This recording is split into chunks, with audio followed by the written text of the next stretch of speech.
Assalamualaikum warahmatullahi wabarakatuh. Bismillahirrahmanirrahim. Alhamdulillahi rabbil alamin. Wabihi nasta'inu ala umurid dunya waddin. Wala hawla wala quwata illa billahil aliyyil azim. Amma ba'd.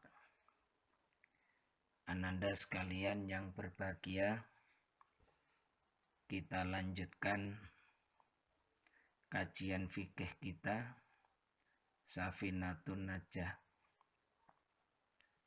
Pada kesempatan ini kita akan mengkaji waktu haram melaksanakan sholat. Waktu di mana kita tidak boleh melakukan sholat. Allah telah menetapkan waktu kita harus melakukan sholat. Baik sholat fardu maupun sholat sunnah. Sholat zuhur misalnya kita lakukan setelah matahari bergeser sedikit ke barat sampai bayang-bayang benda sama dengan benda aslinya. Sholat subuh kita lakukan setelah terbit fajar sampai menjelang terbit matahari. Begitu juga waktu sholat fardu yang lain. Juga termasuk sholat sunnah ada waktunya tersendiri. Sholat sunnah rawatib qobliyah kita lakukan sebelum melakukan sholat wajib. Sholat rawatib ba'diyah kita lakukan setelah melakukan sholat fardu atau sholat wajib. Sholat sunnah gerhana kita lakukan ketika terjadi ada gerhana, baik gerhana matahari maupun gerhana bulan. Allah sudah menetapkan waktu-waktu sholat yang kita lakukan. Pada kajian kali ini ada waktu khusus di mana kita tidak boleh melakukan sholat atau bahkan haram kalau kita melakukannya. Kita kaji bersama. Bismillahirrahmanirrahim. Faslun, inilah fasal. Tahrumu haram. Apa as-sholatu sholat? Allati yang laisa laha tidak ada baginya sababun sebab. Mutaqaddimun yang mendahului, wala muqarinun dan tidak ada sebab yang mengiringi. Fi khamsati awqatin dalam 5 waktu.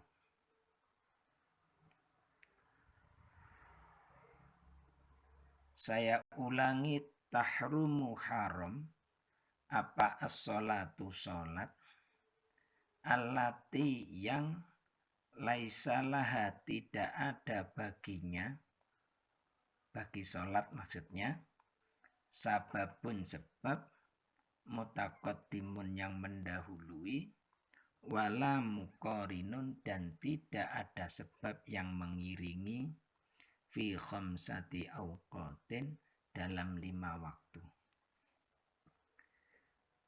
Haram sholat yang tidak ada sebab yang mendahului atau mengiringi dalam 5 waktu sholat ini.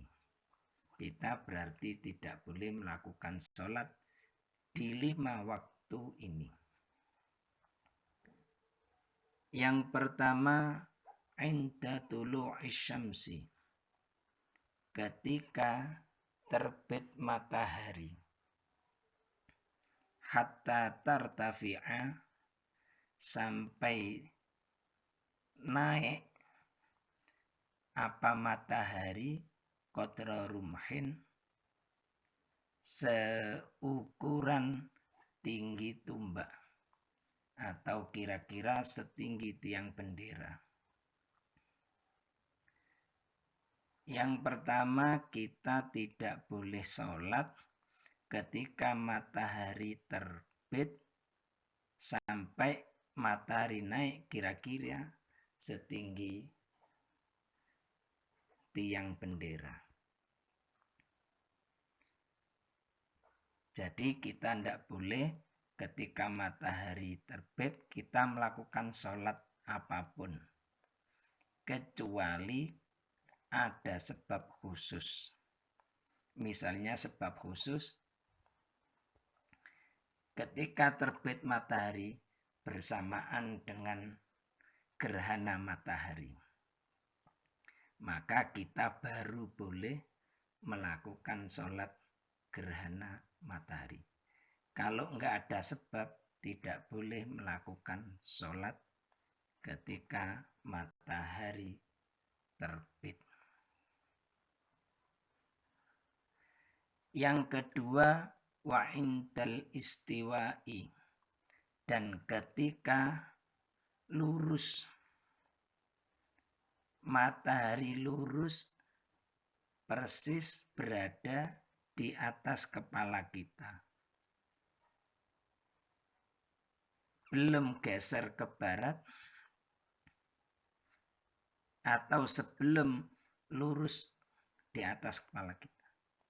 Jadi, waktu istiwa itu waktu matahari berada persis di atas kepala kita. Fi ghairi yaumil jum'ati, selain hari Jumat. Hatta tazula, sehingga bergeser apa matahari, sampai bergeser ke barat sedikit. Jadi yang kedua ini kita diharamkan sholat ketika matahari persis istiwa di atas kepala kita, belum bergeser ke barat, kecuali untuk melakukan sholat Jumat.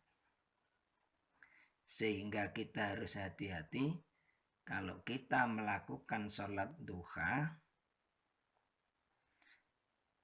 waktunya jangan sampai matahari berada di atas kepala kita. Usahakan kalau sholat duha sebelum matahari istiwa di atas kepala kita sudah selesai. Karena kalau waktunya istiwa, kita diharamkan sholat.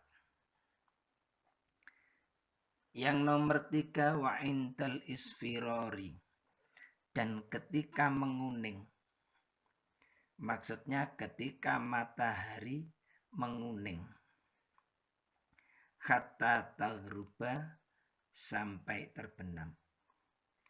Matahari kuning persis menjelang terbenam, kita diharamkan sholat. Oleh karena itu, kita usahakan jangan sampai kita melakukan sholat, belum selesai sholat kita, matahari sudah kelihatan kuning, akan terbenam. Itu waktu haram. Yang nomor 4, wa ba'da sholatis subhi, dan sesudah sholat subuh. Hatta tatlu'a, sampai terbit apa asyamsu matahari. Wa ba'da sholatis subhi, dan sesudah sholat subuh. Hatta tatlu'a asyamsu, sampai waktunya sampai terbit matahari. Kita diharamkan, dilarang sholat sesudah sholat subuh sampai waktunya sebelum terbit matahari.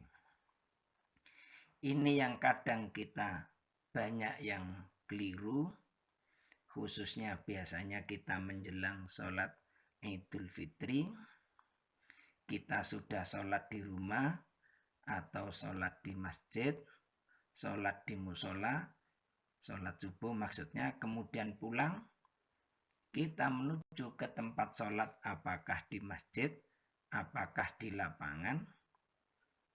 Kalau matahari belum terbit dan matahari belum naik setinggi tiang bendera, kita diharamkan sholat.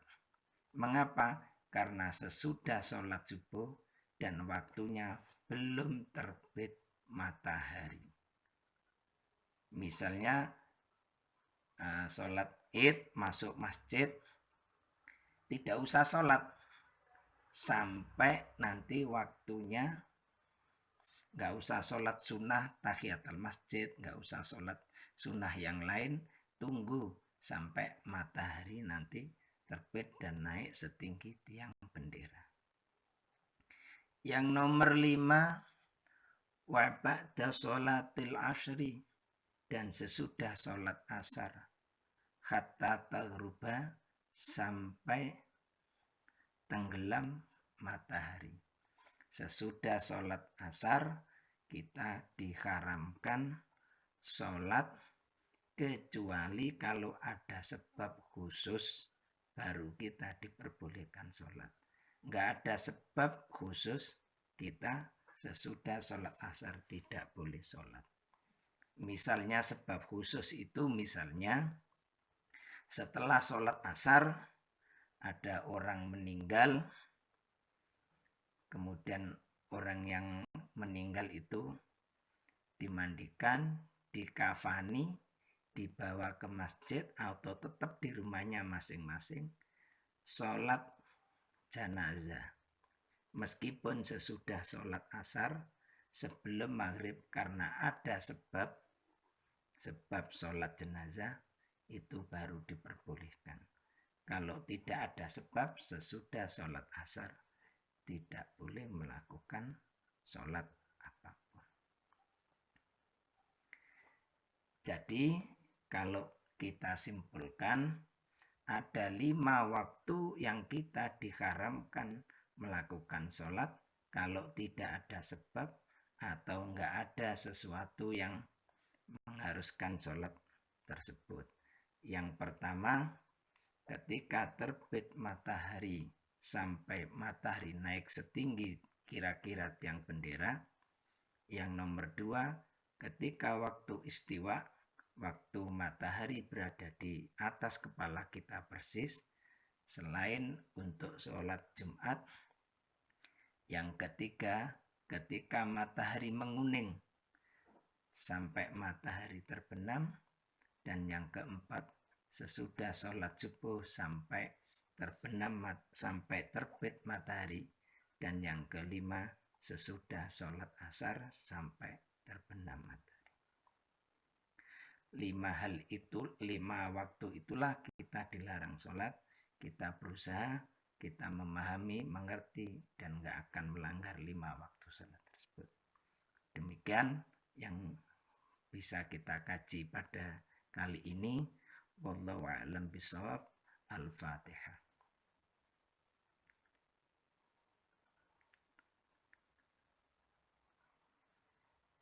Kita akhiri. Assalamualaikum warahmatullahi wabarakatuh.